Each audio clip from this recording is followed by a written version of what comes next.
네, 검찰이 금수원을 샅샅이 뒤지고 있지만 유병헌 씨의 흔적은 찾지 못하고 있습니다. 금수원 내부에 없다면 밀항을 시도할 가능성이 큰데요. 유 씨의 밀항을 막기 위해서 군까지 투입되는 초유의 사태가 벌어졌습니다. 전남 신안군 지도읍에 취재기자가 나가 있습니다. 백준규 기자, 유 씨가 밀항을 시도한다면 어떤 방법일까요?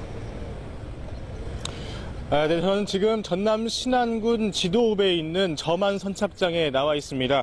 지금 제 뒤로 배가 떠나는 모습을 보실 수 있을 텐데요. 여기서 지금 배를 타는 사람이나 차량들을 검문 검색하는 인력은 없었습니다. 유 씨의 행방이 갈수록 오리무중이지만 유 씨가 나타났을 것으로 추정되는 전남 순천과 목포 해남 일대에서 큰 도로 위주로 검문 검색이 펼쳐지고 있습니다. 하지만 유 씨의 행방이나 도주 경로 또는 결정적인 제보는 없었습니다.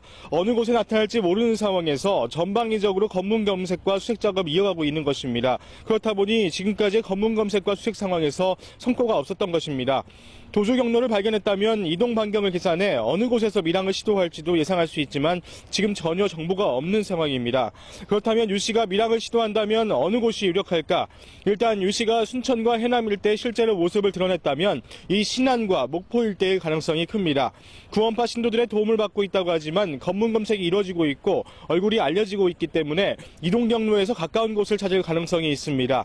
지금 제가 나와 있는 이곳 신안도 밀항을 시도할 유력할 장소입니다. 특히 신안은 대대적인 검문 검색을 할 수 없는 장소입니다. 수백여 개의 섬으로 이루어져 있고 낚싯배 하나만 있으면 섬에서 섬으로 이동이 쉽게 가능합니다.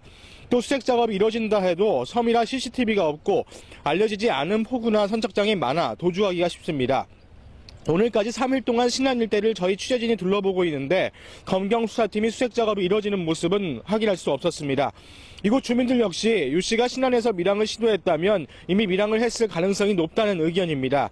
밀항 루트는 수백여 개가 될 수 있고 밀항 방법 역시 수없이 많다는 것입니다.